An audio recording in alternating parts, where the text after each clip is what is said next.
অনুরূপভাবে আসমানের ফেরেশতারা যখন জমিনের দিকে তাকায় ওই সমস্ত মাহফিলগুলো তারকার মতো দেখতে পায়। তো ফেরেশতারা আল্লাহকে জিজ্ঞাসা করে, আল্লাহ, জমিনে এগুলো কি দেখা যায়? আল্লাহ বলেন, আমার আলোচনার মজলিস, কোরআনের আলোচনার মজলিস, আমার মুহাব্বতের বান্দাদের মজলিস। এখানে যারা শামিল হয় এদেরকে কি দিবেন, এদের পুরস্কার কি হবে? প্রথমত এখানে যারা শামিল হয় এদেরকে মহব্বত করা আমার জন্য ওয়াজিব হয়ে যায়, এবং শামিল হওয়ার সাথে সাথে আমার এই মহব্বতের বান্দাদের পিছনের সমস্ত সগীরা গুনাহগুলো মাফ করে দেয়। এলাকায় বহু মানুষের বসবাস, সবাই এখানে এখনো আসতে পারেন নাই। যাদের ইচ্ছা আছে তারা যেন আসতে পারেন। আল্লাহ যেন আজকের এই মাহফিলকে কবুল করেন, আমরা বলি আমিন। আপত্তি করেছেন সূরা ইউসুফ থেকে আলোচনা শোনার জন্য। লম্বা চূড়া এই সূরা, 111 খানা আয়াত, 12 খানা রুকু। আমি এক মাহফিলে আলোচনা করেছিলাম, 3 দিন ব্যাপী মাহফিল। তো এই প্রথম দিন থেকে 3 দিন আমি ছিলাম। তো 3 দিনেও শেষ হয় নাই। তারপর মাইক প্যান্ডেল রাখা হয়েছে, আরো একদিন বাড়ায় 4 দিনে শেষ হয়েছে। তো যদি খুঁটিনাটি দিক নির্দেশনা, শাখা পোশাকা সব মিলে আলোচনা করতে হয়, আরো বেশি সময়ের দরকার। লম্বা চড়া সোরা জুমায় আলোচনা করছিলাম 1 বছর হয়েছে। কুরআনুল কারীমে ছোট বড় 500 ঘটনা আছে। এর মধ্যে আল্লাহর ভাষায়, আল্লাহর কথায় আহসানুল কাসাস, এই ঘটনার ব্যাপারে আল্লাহ বলেন উত্তম ঘটনা এটা, সুন্দর। এই ঘটনায় সব দিক মোটামুটি তুলে ধরা হয়েছে। একজন পিতার আদর্শ কেমন হওয়া চাই, ভাইয়ের আদর্শ ভাইদের প্রতি কেমন হওয়া চাই, একজন যুবকের চরিত্র কেমন হওয়া লাগে, একজন ক্ষমতাবান ব্যক্তি, প্রতিনিধি যারা হন, জনগণের দায়িত্বশীল যারা হন, তাদের কি পরিমাণ গুণাবলীর প্রয়োজন, এই সমস্ত বিষয়গুলো সব দিক তুলে ধরা হয়েছে। তো এই ঘটনার মধ্যে ধারাবাহিক যেই আলোচনাটা, কোন পয়গম্বরের জীবনী কোরআনে এইভাবে ধারাবাহিক আলোচনা হয়নি। যখন যতটুকু প্রয়োজন হয়েছে এতটুকু নাজিল হয়েছে, ধারাবাহিক নেই। তো ধারাবাহিক ভাবে সূরা ইউসুফে প্রথমেই যে বিষয়টা আমরা জানতে পারি, আল্লাহ তাআলা আমার আপনার নবীকে পাঠিয়েছিলেন মক্কা নগরীতে। নবুয়তের দায়িত্ব পালন করেছেন 13 বছর। তারপরেও নির্যাতন, নিপীড়ন দিন যত যায় কাছের মানুষদের দ্বারাই বাড়ে, আপন জনেরা নির্যাতন করে। শেষ পর্যন্ত হিজরত করতে বাধ্য। হিজরত করলেন, মদিনায় গেলেন। আল্লাহ পাক রব্বুল আলামিন এমনই একটা ঘটনা আমাদের কুরআনুল কারীমে আল্লাহ নাজিল করেছেন, এখানে সব ধরনের শিক্ষা। একদল মানুষ ইহুদি খ্রিস্টানদের যে আলেম ওলামা থাকে, ইহুদি খ্রিস্টানদের, ইহুদিদের আলেম যারা হয় এদেরকে বলা হয় রাহেব।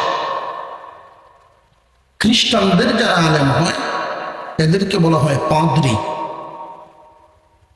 মুসলমানদের যারা, তাদেরকে আলেম ওলামা। তো ইহুদি খ্রিস্টানদের যে পাদ্রী, রাহেব, তাদের থেকে কিছু শিক্ষা হাসিল করে একদল মানুষ নবীজিকে এসে প্রশ্ন করলো হিজরতের কিছুদিন আগে। হিজরতের কিছুদিন আগে ছিল এই সূরা নাজিল হওয়ার সময়। প্রশ্নটা কি? তারা শিখায় দিছে যে মুহাম্মদ যদি সত্য নবী হয়ে থাকে প্রমাণ হয়ে যাব কেমনে? উনি তো কোনো শিক্ষা প্রতিষ্ঠানে শিক্ষা হাসিল করেন নাই, আক্ষরিক জ্ঞান ওনার নাই, উনি শিক্ষিত মানুষ না, নবী দাবি করেন। ওনাকে প্রশ্ন করবা বনি ইসরাইল তাদের যেই আদি বাড়ি, আসল বাড়ি ঘর সিরিয়া কেনান নগর, ওই আদি বাড়ি আদি দেশ ছেড়ে মিশরে বসবাস শুরু করলো, এর ইতিহাস কি? এর কারণটা কি? মূল কারণটা কি ছিল? দেশ ছাড়া এখানে বসবাস যে শুরু হলো, এর মূল বিষয়টা কি? ওইটা জানতে চাইবা। যদি বলতে পারে না, বুঝবা সত্য নবী না।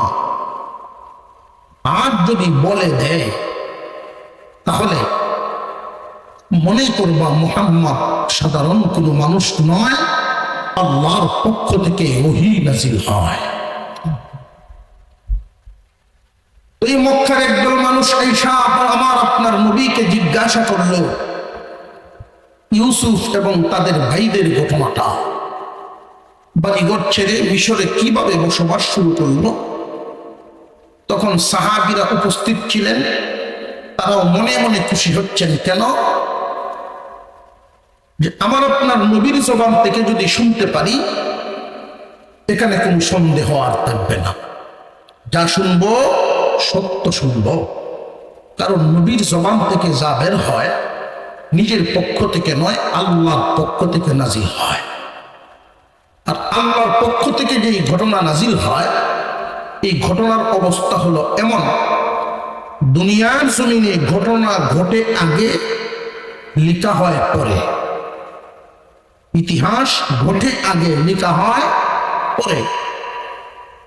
আল্লাহর পক্ষ থেকে যেই ঘটনাটা নাজিল হয়, এই ঘটনাখানা লিখা হইতেছে পরে, নাজিল হইছে পরে, কিন্তু লৌহে মাহফুজে ঘটনা ঘটার আগেই লেখা হয়ে গেছে। দুনিয়ার জমিনের ঘটনা ইতিহাস যারা লেখেন, এদের উপন্যাস ইতিহাস আর কোরআনের ইতিহাস কি একরকম না? আসমান জমিন বেশ কম। দুনিয়াতে আপনাদের পাড়ায়, আমাদের দেশে সংগ্রাম ঘটেছে আগে, সংগ্রামের ইতিহাস লেখা হয়েছে পরে। এখানে বেশ কম হইতে পারে, যেমন ঘটনা ঘটছিল বেশ কম হয়ে যায়। তো আল্লাহর পক্ষ থেকে যেটা নাজিল হয়, লৌহে মাহফুজে লিখা আছে আগে, ঘটনা ঘটছে আরো পরে। সুতরাং লেখা যেমন ঘটছে হুবহু, এটা কোনো বেশ কম। সুবহানাল্লাহ। আল্লাহ বলেন লাকাদ কানা ফি ইউসুফ ওয়া ইখওয়াতিহি আয়াতুল লিসাইলিন। নিশ্চয়ই নিশ্চয়ই ইউসুফ এবং তার ভাইদের ঘটনার মধ্যে জিজ্ঞাসুদের জন্য শিক্ষা রহিয়াছে, নিদর্শন রহিয়াছে। যারা প্রশ্ন করতে আসছে এদের জন্য শিক্ষা রহিয়াছে এই ঘটনার মধ্যে। এদের জন্য কি শিক্ষা? এক নম্বর শিক্ষা হলো মুহাম্মদ যে সত্য নবী, আর কোন সন্দেহ নাই। মুহাম্মদ যে সত্য নবী, এই ঘটনা যদি বলতে পারে তাহলে উনি যে সত্য নবী, আর কোন সন্দেহ। দুই নম্বর শিক্ষা হলো একদম মানুষ মনের জিদের কারণে মুহাম্মদ এবং তার অনুসারীদের উপরে যে নির্যাতন করে, তাদের জন্য শিক্ষা হলো এই ঘটনায় বর্ণিত আছে ইউসুফ পয়গম্বরের উপরে তার ভাইয়েরা যে নির্যাতন চালালো। অবশেষে আল্লাহ পাক রব্বুল আলামিন ইউসুফ আলাইহিস সালামকে জমিনে প্রতিষ্ঠিত করলেন। নির্যাতন করেছিল যেই ভাইয়েরা, ওরা অসহায় হয়ে ভিক্ষার ঝুলি নিয়ে ইউসুফের সামনে দাঁড়াইল। সেই দিন বেশি দূরে নয়, আজকে মুহাম্মদ এবং তার অনুসারীদের উপরে যেইভাবে তার কাছের মানুষরা নির্যাতন চালালো, নিপীড়ন চালাচ্ছে, মুহাম্মদকেও আল্লাহ দিন ঘুরায়া এমন এক পর্যায়ে নিয়ে যাবেন, মক্কার ক্ষমতাধর ব্যক্তিরাও তার সামনে অসহায় হইয়া যান, ভিক্ষার গুলি নিয়ে দাঁড়াইবে। শিক্ষা রহিয়াছে। এবং আমরা যারা আজকে দুনিয়ার জমিনে এই ঘটনা শুনছি, তেলাওয়াত করছি, আমাদের জন্য শিক্ষা রহিয়াছে। সেটা কি? সমাজের মধ্যে উঁচা নিচা পার্থক্য করি আমরা, অমুক দামি অমুক কম দামি, অমুকের তুলনায় আমার মর্যাদা বেশি, তমুকের তুলনায় তার মর্যাদা বেশি, এরকম একটা ভেদ বিচার আমাদের বিবেক দ্বারাই করা শুরু করি। অথচ আল্লাহ পাক রব্বুল আলামিন কে সম্মানী এটা ঘোষণা করে দিছে। আমরা চিন্তা করি সামাজিকভাবে এখনো পাওয়া যায় এমন, যদি দেখা যায় বাবার 2 সংসার, তাহলে প্রথম জন যিনি, উনি হন বিবি, পরের জনরে মনে করেন বান্দি। এই প্রতিহিংসা মনের জিদ এখনো আছে না নাই? প্রথম বিবির যেই সন্তানাদি থাকে, এদেরকে মনে করে বাবার আসল সন্তান, সম্মানী সন্তান, আর পরের তরফে যারা আসে এদেরকে মনে করে বান্দির তরফের আওলাদ, হেসের তরফের আওলাদ। এই জাতীয় তুচ্ছ তাচ্ছিল্য শব্দ এখনো আমরা পাই না। অথবা এক বাবা দ্বিতীয় কোনো বিয়ে করেন নাই, সন্তানাদি 5টা ছেলে, এই 5 ছেলে যখন বড় হয়ে সংসার জীবন শুরু করেন, 5 জনের মধ্যে বড়জন যিনি, উনি পর্দানি, সম্মান, প্রধানের সম্মান, উনি বড় মর্যাদাবান, আগে পৃথিবীতে আসছে, এই জন্যই উনি সম্মানী হয়ে গেছে। সিরিয়ালে তারা পরে আসার কারণে তারাও সম্মানী হয়ে গেছে। একই বাবার সন্তান তুলনামূলক ভাবে বড় ভাইয়ের সন্তান যারা হয়, ছোট ভাইয়ের সন্তানদেরকে তারা তুচ্ছ তাচ্ছিল্যের নজরে দেখে, বড় জনদের সম্মানের চাপটা আগে দেয়, যোগ্যতায় না, আগে দুনিয়াতে আইসে, এই জন্য সম্মান দেওয়া সম্ভব। এই যে আমরা একটা ঠেলাঠেলি, মনের রিছারিসি, এটা শুধু আমাদের সমাজে না, পূর্বের যুগেও ছিল এইরকমই একটা মনের ধাক্কাধাক্কি, মনের ঠেলাঠেলি। ইউসুফ আলাইহিস সালামের আব্বা একাধিক সংসার করেছিলেন। ইয়াকুব আলাইহিস সালাম আল্লাহর পয়গম্বর, ইয়াকুব আলাইহিস সালাম আল্লাহর নবী। ওনার বাবা ছিলেন ইসহাক আলাইহিস সালাম, তিনিও আল্লাহর নবী। ওনার বাবা ছিলেন ইব্রাহিম আলাইহিস সালাম, তিনিও আল্লাহর নবী। নবীর পুত্র নবী, নবীর পুত্র নবী, সম্মানিত পুত্র সম্মানী, সম্মানিত পুত্র সম্মানী। আমরা তো সম্মানী মনে করি, জনগণের প্রতিনিধি হইলেই সম্মানী, কিন্তু আসলে মূলত না। আমরা তো চোখের মধ্যে রঙিন চশমা লাগাইছি, এই জন্য উঁচারে নিচা দেখা যায়, নিচারে উঁচা দেখা যায়। দিনদারির নজর দিয়ে যখন দেখব আসল সম্মানী কে, সেটা আমরা বুঝবো। আমি বাংলাতে গেছিলাম ছোটবেলায়, ক্লাস 1-এ পড়ি, মামার সাথে। 2 টাকার এক চশমা দিছি চোখ, এখন একটু ভরে ভরে ভাল মারি। মামা কোনি এরকম করো কেন? আমি বলছি যে আমি মনে বুঝছি এখানে উষা। তো মামা বুঝতে পারছেন আসল বিষয়টা, আমার এখনো মনে আছে। তো চশমাটা উনি খুলে ফেলছে, উনি বললেন বাড়ি গিয়ে পরে দিবা। উনি বুঝতে পারছেন এই চশমা দেওয়ায় যদি নেই, রাস্তা ফাল হয়ে গেল, এখানে যাই। কারণ প্লাস্টিকের চশমা রঙিন, চশমার কালার যেমন দুনিয়ারে দেখতে মনে হয় এমন। দিনদারির নজর যখন আপনার চোখে চশমা লাগাবেন, দুনিয়াদাররা মনে করে যে যত পয়সাওয়ালা তার তত সম্মান বেশি, যে যত সম্পদওয়ালা তার তত সম্মান বেশি। দিনদারির নজর দিয়ে তাকাইলে দেখবেন সম্মানী ওই ব্যক্তি যে সেজদা দেয় বেশি। আল্লাহর ইবাদত, আল্লাহর বন্দেগী, আল্লাহর গোলামির সাথে সম্মানের সম্পর্ক। মহান আল্লাহ পাক রব্বুল আলামিন ইয়াকুব আলাইহিস সালামের একাধিক পরিবার, তাও আবার এই যে পরিবারটা ছিল, ইয়াকুব নবী যেই প্রথম বিবি গ্রহণ করেছিলেন, এক বর্ণনা মতে ওই বিবির সন্তান 10 জন ছেলে সন্তান। এরপরে যিনি বিবি যেই বিবাহ করেছেন ইউসুফ আলাইহিস সালামের আম্মা, উনি সম্পর্কে ছিলেন খালা, আগের ছেলেদের খালা, অর্থাৎ আমরা সহজ ভাষায় যেটা জানি বউয়ের ছোট বোন।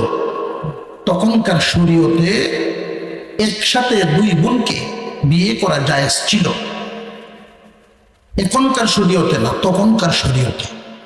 নবী পরিবর্তনের সাথে সাথে বিধান পরিবর্তন হয়ে যায়। তখনকার শরীয়তে সম্মানের জন্য সেজদা দেওয়া জায়েজ ছিল, এখনকার শরীয়তে মাথা ঝুঁকানোই হাঁটা।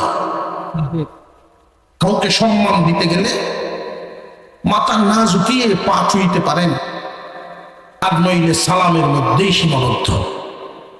মাথাটা একমাত্র ঝুঁকাবেন কার কাছে? আল্লাহর কাছে। তখনকার শরীয়তে এটা জায়েজ ছিল আপন 2 বোনকে বিয়ে করা। তো জায়েজ থাকলেই সবার অন্তরে তো মেনে নেয় না। এখনকার শরীয়তে একটা বিধান দেখেন, মাসনা সুলাসা রুবা, 2, 3, 4। একজন পুরুষ তার যদি আর্থিক শারীরিক সামর্থ্য থাকে, সেজন্য 2, 3, 4টা পর্যন্ত বিয়ে শাদী করতে পারে, কোনো বাধা নিষেধ নাই। তবে হ্যাঁ, ইনসাফ যেন বজায় রাখে। ইনসাফ যদি সমান বজায় না রাখে, কিয়ামতের দিন ওই স্বামী এক সাইড বিকলাঙ্গ প্যারালাইসিস রোগীর মতো উঠবে। হাসুরবাসীরা জিজ্ঞাসা করবে, এই লোকের এই পরিণতি কেন? যে বিয়ে করছিল 2টা, দেখতো 2 নজরে। পরবর্তীতে যারা বিয়ে করে নতুন লাগলে শুধু ঘুরতো কক্সবাজার, অমুক তমুক ভার পুকুর কোজায়, আর বুড়িদের কোনো খোঁজ খবর নেই। এইরকম যদি হয়, বিকলাঙ্গ হয়ে এক সাইড প্যারালাইসিস রোগীর মতো হয়ে উঠবে। ইনসাফ যদি বজায় রাখতে পারে, শারীরিক এবং দৌলতের মানি সামর্থ্য আছে, 2, 3, 4টা পর্যন্ত একজন পুরুষে বিয়ে করার অনুমতি আছে। কিন্তু এই যে অনুমতি শরীয়ত দিয়ে রাখছে, আছে যে আমরা এখানে যারা আছি, আমরা হুজুর হই আর সর্দার হই, যেই হই গড়ে এই পরামর্শটা একটু করে দেখেন তো অনুমতি পাননি। গরম ভাত খাওয়া বন্ধ হয়েছে তো, কথা বুঝে আসতেছে? মানুষ মরতে চায়, এইটা চাইতো না। এমনকি জান্নাতে গেলে জানলায় ভোর দিব, এটাও মানতে রাজি। সুযোগ পাইলে ভোরের চুলো দল হয়, তুই খেললে কিনে শস, ঠিক না? ঠিক। ক্যান্সারের রোগী অসুস্থ হয়েছে এক মহিলা, মনে হয়ে গেছে তাই বলতেছি। মহিলার অসুখ, ডাক্তার বলছে যা খাওয়াইবার খাওয়াই না, হায়াত বেশি বাকি নাই। বাড়িতে আনছে বেচারা। স্বামীও চিন্তা করলো, জীবন কাটাইতেছি যার সাথে বহু বছর খাটাইলাম, সপ্তাহখানিক আর হয়তো টিকবো, দোকানদারি ব্যবসা বাণিজ্য সবকিছু বাদ দিয়ে তার সাথেই বেশি সময় দেয়, পাশেই বসে থাকে। হঠাৎ স্বামীর হাত ধরিয়া জিগায়, আমি মরলে আপনি কি তা করবেন? বিষয় কিন্তু তার উদ্দেশ্য হইল বিয়া করবো কিনা, ওইটা জিগাইতেছে। এজন্য বিয়েটা না কইয়া প্রশ্ন করছেন, আমি মরলে আপনি কি করবেন? স্বামী বেচারা মনে মনে ভাবে, ঠিক বই আর কয়েকদিন, এখন যদি কই যে বিয়া তো একটা করম লাগবই, মনে যদি কষ্ট পায়। উনি বুদ্ধি করে উত্তর দিছে, তুই মরলে আমি পাগল হইয়া। আচ্ছা, মনে করে যে না, আমার মহব্বত করে, আমি মরলে কি করবো? পাগল হইয়া। এরপরে যখন উত্তর মন মতো ভাইছে না, বিয়ে করবো কিনা এটা তোর বুঝছে না, পাগলের নেমে করছে, আর একটা বিয়ে হতো না, দূর ভাগলে তো কত তাই করে মর বইয়ের পরিবেশ চিন্তা দূর হয় না শেষ পর্যন্ত যাও ভাগলামি করো আর যাই করো আমার হাত ধরে একটা কথা দে কি কথা আমার গুরুস্থানের মাটিটা শুকাইলে বিয়ে যদি করো এরপরে কবরের মাটি শুকানির আগে বিয়ে করবে কয়েকটা যা কথা দিলাম তো শান্তিতে মন কথা দিলাম কবরের মাটি না শুকাইলে দ্বিতীয় সংসার করবো না মারা গেল দাফন কাফন শেষ সপ্তাহ গেল 15 দিন গেল 1 মাস গেল ওটা কি দেখে না মাটি তো সময় না আগের মতো ভিসা ও কিরি ব্যাপার এর কথা কি আল্লাহ এইভাবে কবুল করবো নাকি যা ওয়াদা তো ওয়াদাই না শুকাইলে তোর কাম এলাকার মধ্যে কিছু ঘটক তো থাকে উকিল রাজিকা কি ব্যাপার জীবন এমনি যাইব ভাই তো আর কয়টা দিন শুকাইল কিতা শুকাইতো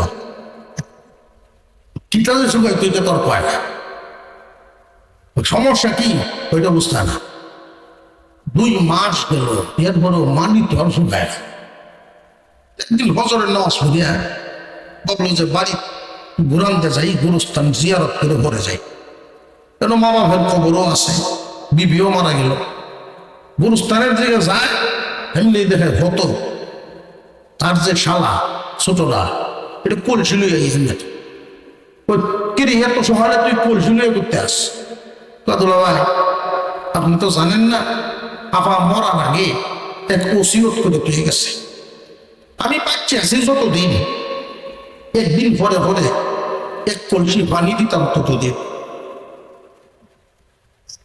একদিন পরে পরে যদি 1 কলসি পানি কবরের উপরে দেয় সেই ছেলে যতদিন বাচ্চা আছে শালা কবরের মাটি আর হুকাইতো না আর এর কখনে বিহাও যত বলার উদ্দেশ্য হলো দ্বিতীয় সংসার যদিও আপন বোন তখনকার শরীয়তে জায়েজ ছিল কিন্তু মন থেকে মেনে নেওয়া বড় কঠিন ছিল যেইভাবে এখনকার সময়ে আপন বোন জায়েজ না অন্য জায়গা তো জায়েজ মহিলারা মানতে রাজি তবে আমি মহিলা মা বোনদেরকে অনুরোধ করব কোরআনের এই বিধানটা যদি কেউ মন থেকে না মানে বিশ্বাস না করে বা এনকার করে কোরআনের একটা বিধানকে যদি মন থেকে এনকার করে অপছন্দ করে তার ঈমান চলে যায় তুমি মন থেকে এটা মেনে নাও এবং মন থেকে মেনে নেওয়ার পর যদি মনে সহ্য না হয় তোমার আরেকজন সতীন হোক তাহলে তোমার আদর্শ তোমার সুকৌশলতা আদব কায়দার মাধ্যমে তোমার স্বামীর নজর হামেশা তোমার দিকে ফিরিয়ে রাখার সর্বোচ্চ চেষ্টা করে যাও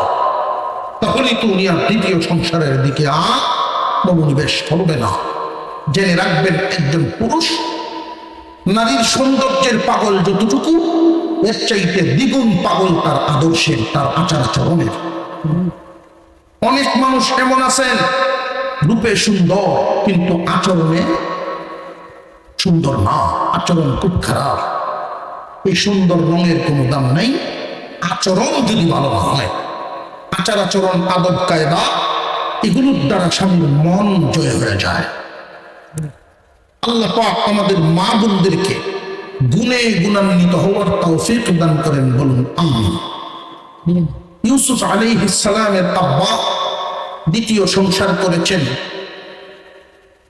ইউসুফ এবং বিনিয়ামিন তারা 2 ভাই জন্ম হলো আগের পক্ষের যে 10 ভাই তারা এদেরকে খুব নিম্নমানে দেখে নিম্ন চোখে দেখে এবং এটা ইউসুফ আলাইহিস সালাম উনি ইউসুফ আলাইহিস সালামের ভাইয়েরা এই যে 2 নজরে দেখে প্রতিহিংসার নজরে দেখে ইয়াকুব নবী ঠিকই বুঝতে পারেন বুঝেও তো কিছু বলেন না মনে মনেই রাখেন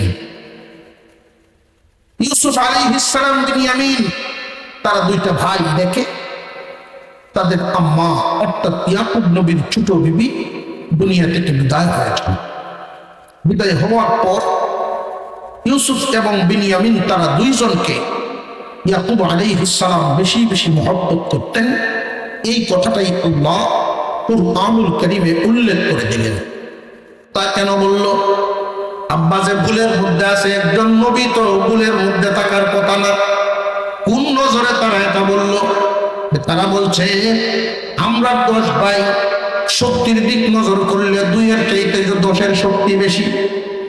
কামাই রুজি ইনকামের দিক খেয়াল করলে বর্তমানে আমরা বড়রা ইনকাম করার সময় ইনকাম আমরা করি, সংসার আমরা চালাই। আব্বা যদি আদর করবার হয়, বেশি নজর রাখবার হয়, আমাদের দিকে রাখবেন, কিন্তু না, আব্বা তো ওই দিকে নজর বেশি রাখে।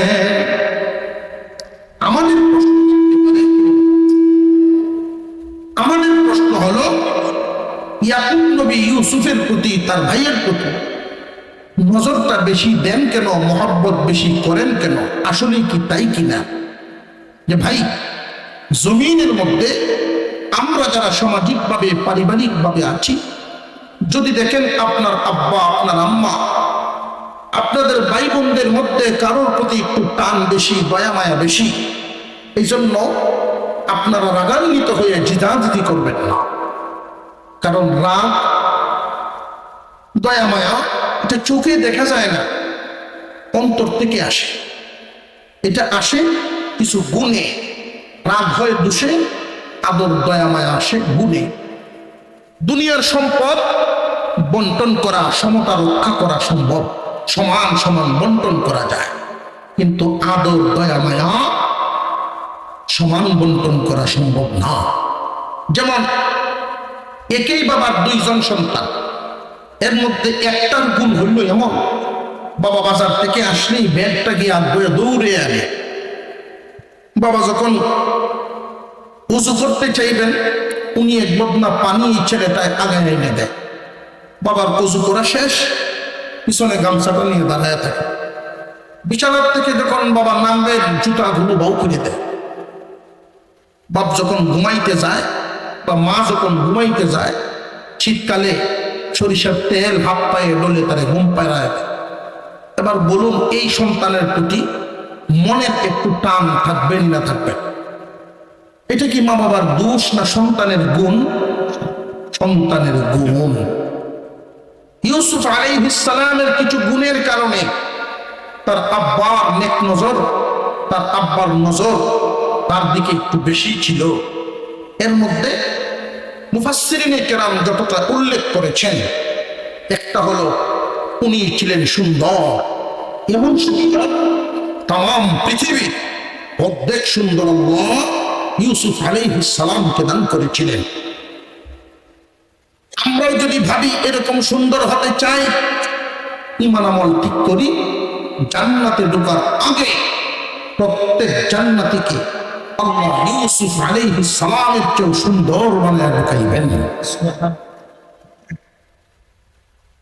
2 নম্বর কারণ, ইউসুফ আলাইহিস সালামের আম্মা দুনিয়া থেকে বিদায় হওয়ার পরে ইয়াকুব নবীর অন্তরে আসলো, তাইলে এগুলোর তো মা নাই। মা না থাকলে বাবার আদর আগের চাইতে একটু বেড়ে যায়, এটাই স্বাভাবিক। আগে যখন বাবা, আমরা সমাজ যারা চালাই, সমাজে বসবাস করি, লক্ষ্য করবেন, আমি আপনি যে এখানে আছি, এখানে আসলাম, বসলাম দিনই মাহফিলে বা বাজারে যাই, এদিক সেদিক যাই, বাড়িতে সন্তানের জন্য এতটা চিন্তা থাকে না যে আমার সন্তান ঘুমাইলো কিনা, খাইলো কিনা, গোসল করলো কিনা, তাদেরকে কে দেখবে। কেন চিন্তা থাকে না? যে তাদেরকে দেখার মতো লোক আছে, তাদের মা। আর যেই সন্তানের মা থাকে না, যদিও বাবা আগে কাটাইতো 10টা পর্যন্ত বাজারে সময়, এখন সন্ধ্যার আগেই বাড়িতে চলে আসে।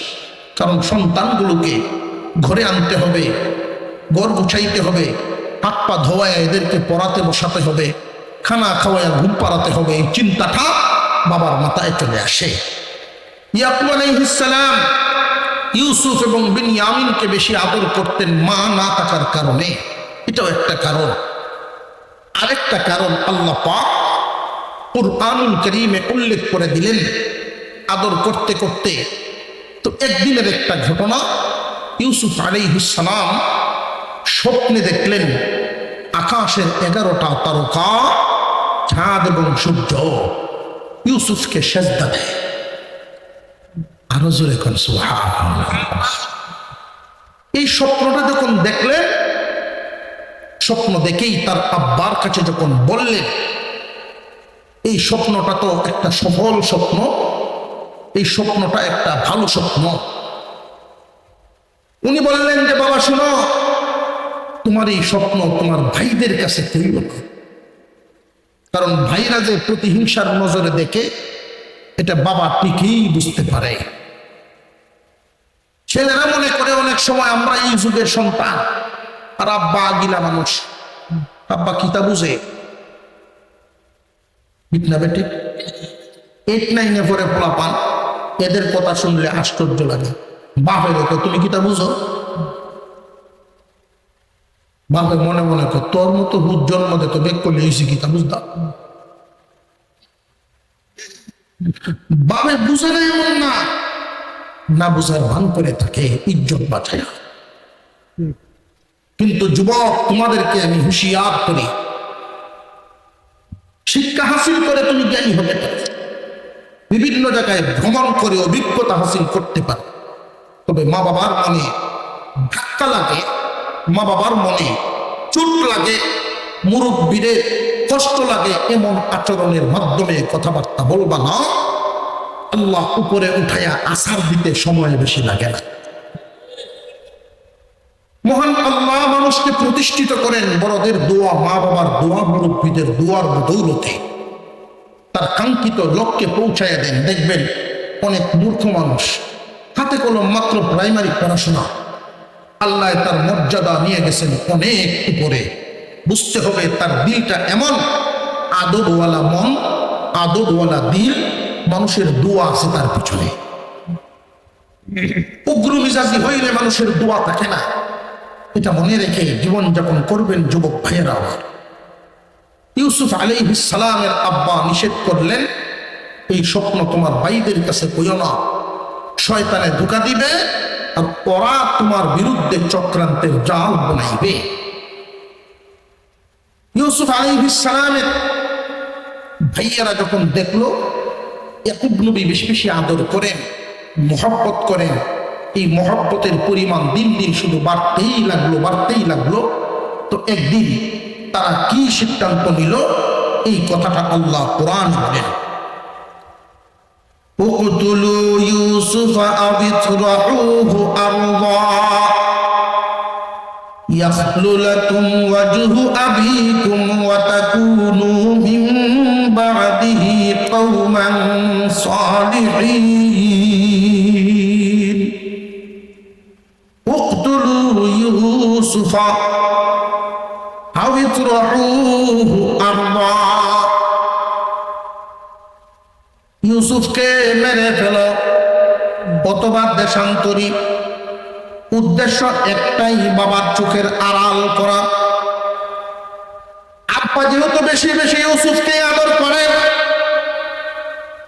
হেসের তরফের এরপরেও বেশি আদর। আমরা 10টা ভাই আগের তরফের, এরপরেও আমাদের দিকে আব্বার নজর নেই। এটা আর মেনে নেওয়া যায় না, আর সহ্য হয় না। আমার আব্বা ভুল পথে আছেন, শুধু ইউসুফ ইউসুফ করে ইউসুফরে সাথে রাখেন, যেখানেই যান ইউসুফরে সাথে নিয়ে যান, চোখের আড়াল হইতেই দেন না।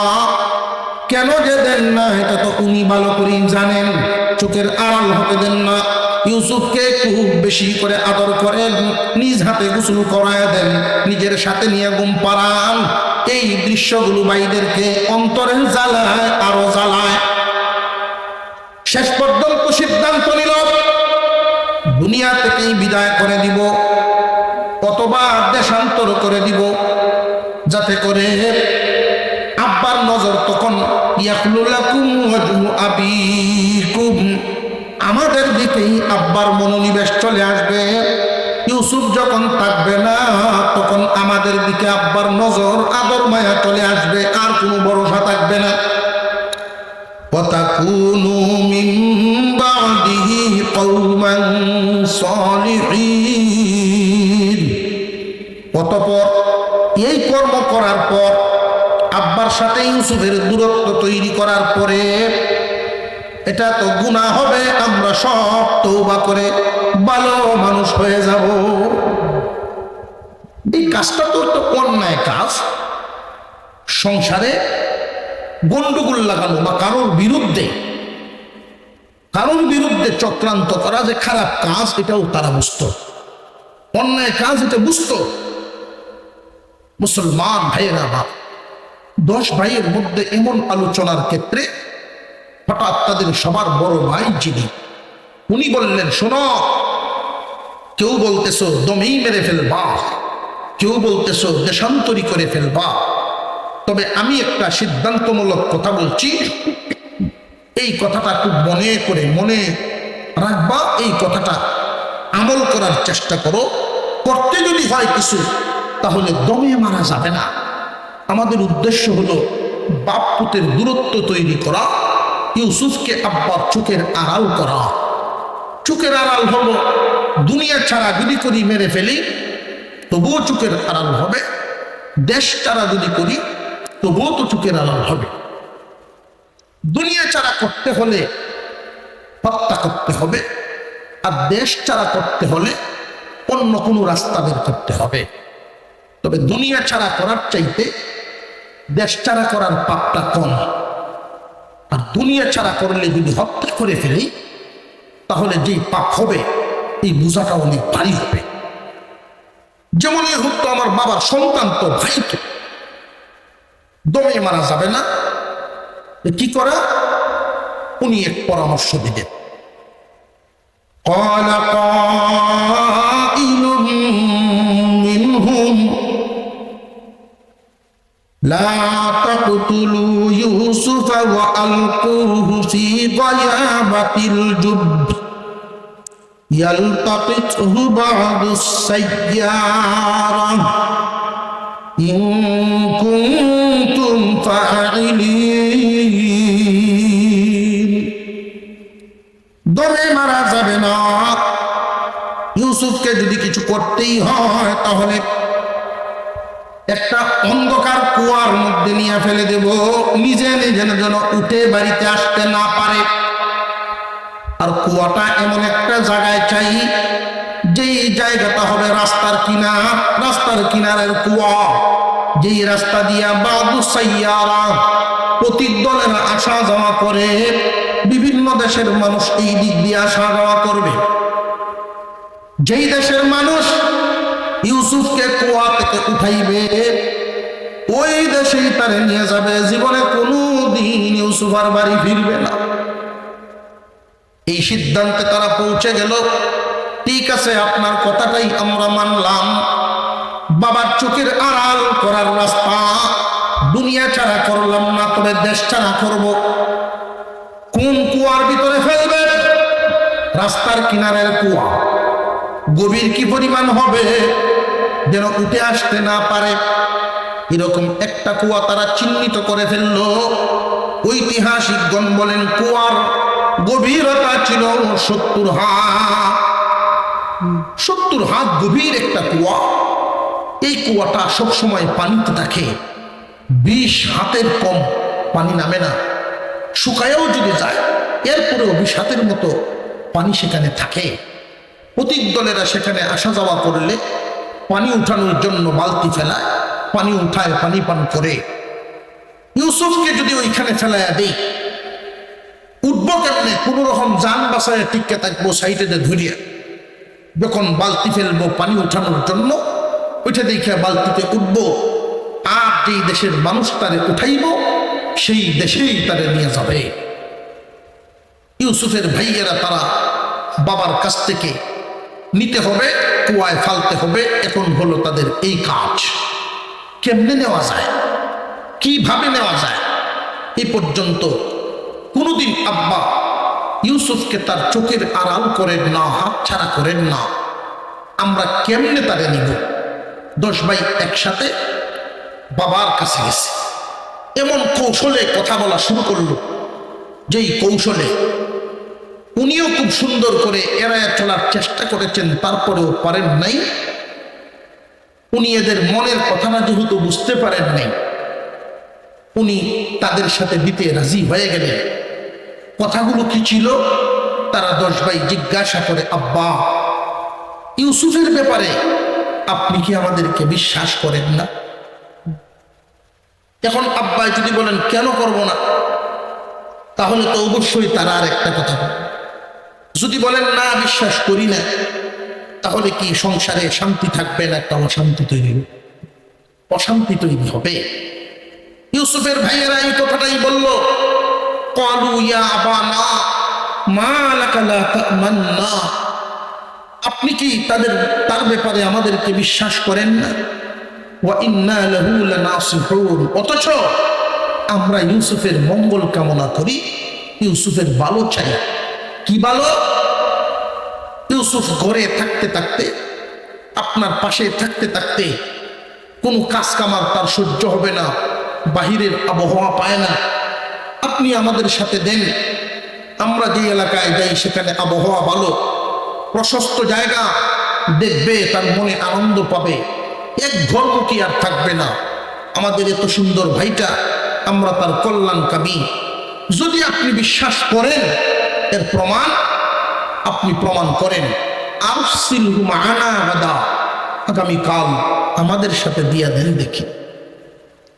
ইয়ারকাউ ওয়া ইয়ালআব, সে মনের আনন্দ নিবে, ঘোরাফেরা করবে, দৌড়াদৌড়ি করবে, ফল ফ্রুট খাবে, মনের তৃপ্তি নিবে। ওয়া ইন্না লাহু লাহাফিজুন, আর আমরা সকলে মিলে তার হেফাজত করব।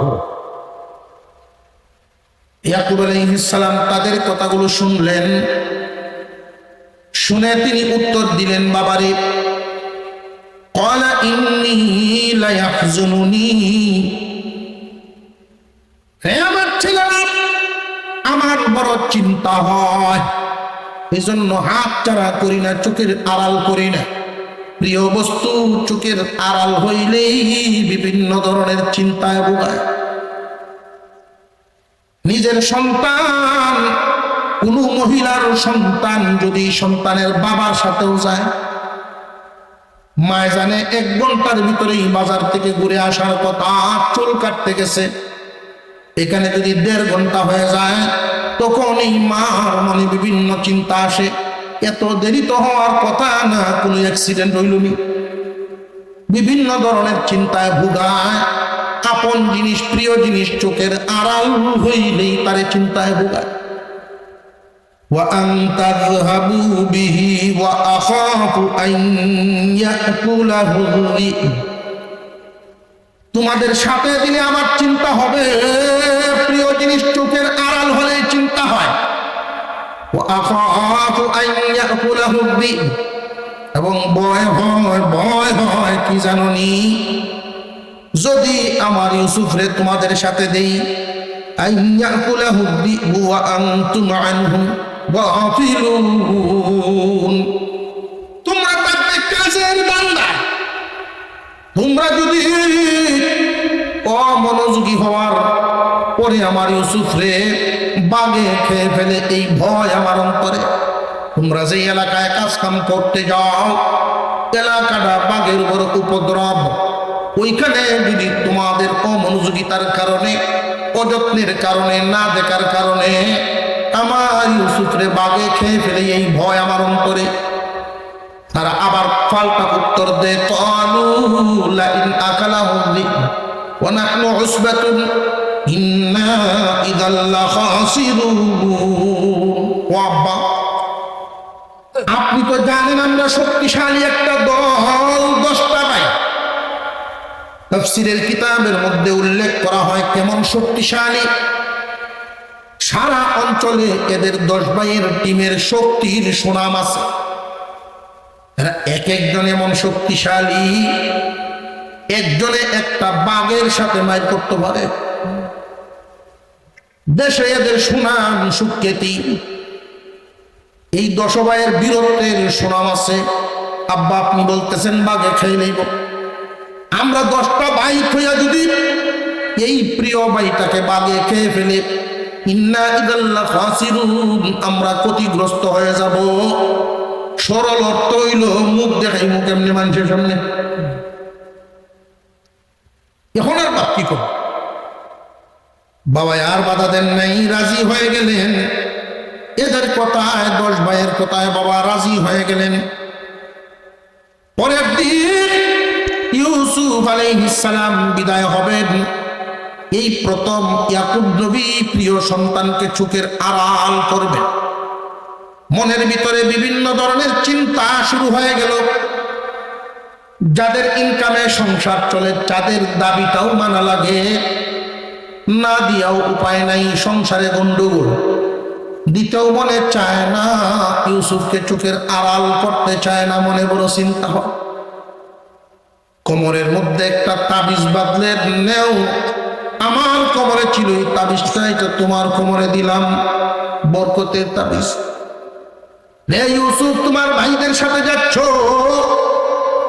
যাও, আল্লাহর কথা সব সময় মনে রাখবা, আল্লাহর উপরে ভরসা রাখবা। পিতা হিসাবে সন্তানকে উত্তম নসিহত, ভরসা রাখবে কার উপর? আমরাও তো সন্তানাদি বিদায় করি, বিদেশেই হোক, দেশের ভিতরেই হোক, বিভিন্ন জায়গায় সন্তান যাওয়ার সময় পিতা হিসাবে সন্তানকে কি বলে দেওয়া উচিত? আমরা তো বইলা দেই, যদি কোনো অসুবিধা হয় তোর মামার বাসায় যাইস, ঠিক না? নাম্বার একটা লিখে দেয়, আমার অমুক, আমার বন্ধু আছে, অসুবিধা হইলে তুই ফোন দিস। আল্লাহর কথা খুব কম পিতাই সন্তানকে বইলা দেয়। মুসলমানের সন্তান, আল্লাহর উপর ভরসা সবচেয়ে বড়।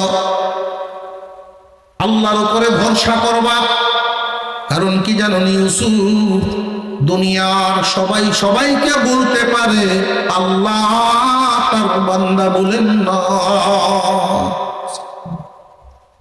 فلما ذهبوا به وأجمعوا أن يجعلوه في غيابة الجب, তারা সব উদ্দেশ্য মতো যাইতে থাকলো, ওই আসল জায়গায় গিয়া তাদের যা করার তাই করে ফেললো। কি করলো?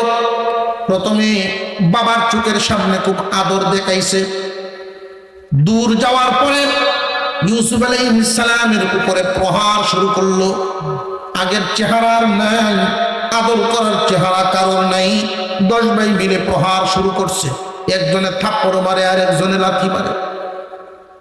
এইভাবে নির্যাতনের পর ইউসুফ পয়গম্বরের পরনের জামাটা খুলে ফেলছে। আরবি মানুষ উপরে একটা কাপড় বড় ধরনের পরে নিচে সাপ, নিচের কাপড়টা ছোট হইলেও সমস্যা না, তাদের ফরজ আদায় হয়। সুন্দর ফর্সা মানুষ জামাটা যখন খুলে ফেলছে, নিজের কাছে লজ্জাবোধ হচ্ছে, কারণ সবার লজ্জা শরম তো সমান না। লক্ষ্য করে দেখবেন অনেক মানুষ এমন আছে, মহিলা তো দূরের কথা, পুরুষদের সামনেও খালি গায়ে থাকে না। কোনো ইমাম সাহেবরে কোনোদিন উদাম দেখবেন না। আবে সব আলেম মানুষ, মানুষের সামনে সাধারণত খালি গায়ে হয় না। ওই জন্যই তো বলছিলাম, সম্মানী কারা ওইটা চিন্তা করবেন। দিনদারির নজরে ইজ্জতওয়ালা কারা, দিনদারির নজর দিয়া কোনো আলেম কোনোদিন মানুষের সামনে খালি গায়ে হওয়া পছন্দ করবে না। আর এমন মানুষও তো আছে, লেমটি মাইরে ভাড়া দাও, বাজারে যাইব বিরিয়ান্ত, মন আছে, লেমটি মেরে দেবে, ওটা সরম নাই। ইউসুফ আলাইহিস সালাম সম্মানী মানুষ, সম্মানের পুত্র, সম্মানী। যদিও বালক, 13 বছর বয়স। অনেক শিশু আছে, লক্ষ্য করে দেখবেন মানুষের সামনে 5-6-7 বছর বয়সের পরেও মানুষের সামনে কাপড় খুলতে লজ্জা পায়। মা বাবা পারিবারিক ভাবে এইভাবেই শিক্ষা দিয়ে তুলছেন, এই কারণেই এমন লজ্জা আছে তার অন্তরে। আর যারা লজ্জা শিখায় না, ওরা বড় হইলেও এই লজ্জা তাদের হাসিল হয় না। যেই মাত্র জামাটা খুলে তাকে 10 ভাই ধরে এই অন্ধকার কুয়ার ভিতরে ফেলে দেয়, তখনই একটা চিৎকার দিয়ে উনি ডাক দিয়েছিলেন, আল্লাহ আল্লাহ বলে যখন ডাক দিলেন, আল্লাহ বলেন, আমার সম্মানীর পুত্র, সম্মানী 10 ভাই হাত থেকে ছেড়ে দিয়েছে, তুমি যাও, আমার ইউসুফের গায়ে যেন পানি না লাগে। সাবধান সাবধান, কুয়ার পানি না লাগার আগেই, পানি লাগবার আগেই তুমি তারে ধরে ফেলো। জিবরাইল আলাইহিস সালাম সিদরাতুল মুনতাহা, ওইখান থেকে তিনি একটা নয় দুইটা নয়, ওই দিন 600 নূরের পাকা একসাথে ছেড়ে টান দিলেন। ইউসুফও যায়, জিবরাইলও যান, ইউসুফও যায়, জিবরাইলও যান। এইভাবে যাইতে যাইতে কেনানের কুয়ার ভিতরে পৌঁছে গেলেন। ইউসুফের গায়ে পানি লাগবার আগে জিবরাইল নিচ থেকে ধরে ফেলছে। وأوحينا إليه لتنبئنهم بأمرهم هذا وهم لا يشعرون।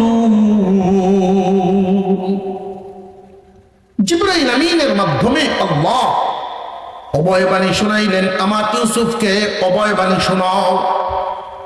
তার ভাইয়েরা প্রহার করল, মরণের জায়গা, মৃত্যুর মতো কুয়া, মরে যাবে এমন একটা সম্ভাবনাময় জায়গায় যখন ছেড়ে দিল, ভয়ে তরতর করে কাঁপতেছিলেন, কারণ উনিও তো মানুষ, মানুষের সন্তান মানুষ। হাত থেকে গভীর কুয়ার ভিতরে যখন ছেড়ে দেয়, আল্লাহু আকবার বলে চিৎকার দিয়ে উনি কাঁপতেছিলেন। জিবরাইল আমিন ধরলেন, কম্পন এখনো শেষ হয় নাই, অভয় বাণী শোনায় দাও রে জিবরাইল। কি বাণী শোনাবো? আমার ইউসুফকে শোনায় দাও, এই হালত পরিবর্তন করে আমি ইউসুফকে এমন এক জায়গায় নিয়ে যাব, ইউসুফকে আমি প্রতিষ্ঠিত করব জমিনে, এমন উন্নত জায়গায় নিয়ে যাব। আর এমন এক হালত হবে, আজকে যারা তার উপর নির্যাতন করেছে, ওরা একদিন তার সামনে ভিক্ষার ঝুলি নিয়ে দাঁড়াইবে, এই ঘটনার ইঙ্গিত বা বর্ণনা দিবে। তারা চিনবে না, কিন্তু ইউসুফ থেকেই তাদেরকে চিনতে পারবে। আর ইউসুফের গায়ে একটা জামা পরায় দাও, 3 দিন পর্যন্ত তারা এখানে রাখো। ইউসুফ আলাইহিস সালামের গায়ে জামা প্রত্যেকে পরাবেন। জিবরাইল আমিন বলেন, আল্লাহ আমি জামা কই পাবো? আল্লাহ বলেন, তোমার স্মরণ হয় কিনা অনেক আগে ইব্রাহিম পয়গম্বরকে তার আব্বা নিজ হাতে কাপড় খুলে উলঙ্গ অবস্থায় আগুনের মধ্যে ফেলেছিল। সেই দিন তুমি জান্নাতি এক জামা পরায়া আমার খলিলকে আগুনের মধ্যে রাখছিল। আগুন থেকে বের হয়ে খলিলুল্লাহ ইব্রাহিম আলাইহিস সালাম বলেছিলেন, আল্লাহ এই জামাটা কি করব? তো জান্নাত থেকে বেরিয়ে গেছে, এই জিনিস তো আর ঢুকানোর প্রয়োজন পড়ে না। এই জামার এক বৈশিষ্ট্য ছিল, ছোটও করা যায়, বড়ও করা যায়। তোমার কাছে রেখে দাও, এটা ছোট করে তাবিজ বানায়া খলিলুল্লাহ কাছে রেখেছিলেন। উনি তার ছেলে ইসহাক আলাইহিস সালামকে দিয়েছিলেন। ইসহাক আলাইহিস সালামও জানতেন না এর ভিতরে কি। উনি তার ছেলে ইয়াকুব আলাইহিস সালামকে দিয়েছিলেন। ইয়াকুব আলাইহিস সালাম ইউসুফের কোমরে বেঁধে দিয়েছেন, ও জিবরাইল টান দাও, ওই তাবিজ ছুটাও, জামা বড় করো, ইউসুফকে পরায়া দাও। উনি পরায়া দিলেন। সেখানে আছেন ইউসুফ আলাইহিস সালামকে কুয়ার ভিতরে রেখে 10 ভাই বাবার কাছে গেছে, মিথ্যা কাহিনী শোনায়া আব্বা চোখের পানি মুছে বাবের কান্দন কান্দে আর কয় ইউসুফকে বাগে খেয়েছে। 10 ভাই দেখেই বাবার অন্তর জ্বলে উঠছে। গেল 11 জন, আইল 10 জন। আমার প্রিয় পুত্র তুই। মনের ভিতরে যা ভয় ছিল সেই ভয়েই পায়া বসল। আল্লাহ যে কথাটা বললেন, এখান থেকে আমরা একটা শিক্ষা হাসিল করে এই কথাটা বলেই আমার সময় শেষ। ইউসুফ আলাইহিস সালামের অভয় বাণীটা যেটা, ভয় পাইও না, তোমার এই দুরবস্থা থাকবে না, আল্লাহ পরিবর্তন করে দিবেন। তখন হালত কি হবে? আজকে যারা তোমার উপর নির্যাতন করেছে, একদিন তারা তোমার সামনে অসহায় হয়ে দাঁড়াবে। দুনিয়াতে বড় পক্ষ ছোট পক্ষের উপরে, ধনী মানুষ গরিব মানুষের উপরে সম্মানী মানুষ, সাধারণ মানুষের উপরে, প্রতিনিধি জনগণের উপরে শক্তির বলে মনের হিংসায় যদি নির্যাতন চালায়, আল্লাহ দিন পরিবর্তন করে দেন। পরবর্তীতে এমন এক হালত তৈরি করেন, তাদের মুখাপেক্ষী বানাইয়া দেন। বড়রে ছোট বানান, ছোটরে বড় বানান। যদি তোমাদের মানসিক অবস্থা হয় এমন, জেনে রাখবা কিয়ামত পর্যন্ত এই সিলসিলা চলতে থাকবে। কারোর উপরে নির্যাতন করলে মানুষের জিন্দিগি এক হালে যায় না। কোন পরিবারে যদি দুইটা পক্ষ থাকে, আগের পক্ষের তারা যদি মনে করে আমরা এখন প্রতিষ্ঠিত, ওরা এখন ছোট ছোট, ওদের উপরে নির্যাতন, মানসিক নির্যাতন, চাপ তৈরি করে দাও। পরবর্তীতে হালত কি হবে? ওরা যেদিন বড় হবে, হয়তোবা আল্লাহ এদেরকে জমিনে প্রতিষ্ঠিত করতে পারেন, আর তোমাদের হালত দিন দিন নিচে নামায় দিতে পারেন। সবকিছুর ক্ষমতা একমাত্র কার? তখন তাদের সামনে তোমরা কোন মুখে দাঁড়াইবা? কোন মুখে তাদের সামনে দাঁড়াইবা? মানসিকভাবেই তোমরা লজ্জিত হয়ে যাবে।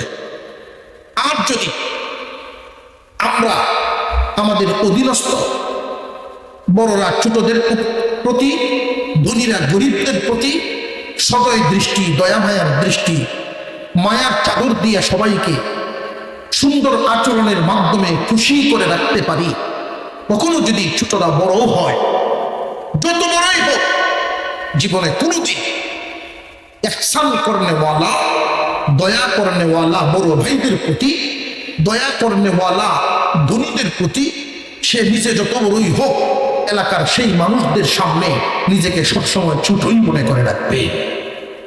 এটা বলবে না। আর যদি তোমার আচার আচরণ প্রতিহিংসামূলক হয়, তাহলে অপমানের জন্য তৈরি থাকো। আল্লাহ পাক আমাদেরকে শিক্ষা হাসিল করে সামনে অগ্রসর হওয়ার তৌফিক দান করেন, বলুন আমিন। আমি আজকে আপনাদের সামনে এতটুকু পর্যন্তই বলার সময় রাখছি। এর চেয়ে আর সামনে আগানোর সময় সুযোগ আমার হাতে নাই। বন্ধুবার হজরতুল আল্লাহ হজরত মাওলানা শামসুল ইসলাম জমিরি সাহেব, আপনাদের বানিয়াচঙ্গের কৃতি সন্তান, বাংলাদেশের বিভিন্ন জায়গায় বিভিন্ন এলাকায় সম্মানের সাথে আলোচনা করেন। বিশেষ করে আমাদের ময়মনসিংহ নেত্রকোনার দিকে অনেক প্রোগ্রাম ওনার। ইউটিউবে আসলে উনি যতটুকু পরিচিত, স্থানীয়ভাবে আঞ্চলিকভাবে পরিচিতিটা তুলনামূলকভাবে আমরা দেখতে পাই, যেটা উনি সময়টা কম পান। নিজেদের নিয়ামত আপনারা আপনাদের সন্তান, আপনাদের মানুষের মুখ থেকে মূল্যবান আলোচনা শুনবেন। আলহামদুলিল্লাহ, মহান আল্লাহ পাক যেন আজকের এই মাহফিলকে কবুল করেন। বিশেষ করে ভাই ভাই প্রবাসী কল্যাণ পরিষদ, যারা প্রবাসে আছেন, তাদের মিল মোহাব্বত একে অপরের সাথে, যে ভাই ভাই প্রবাসী কল্যাণ পরিষদ যেটা, সেটা হলো প্রবাসে যারা থাকেন, বাড়ি ঘর আত্মীয় স্বজন ছেড়ে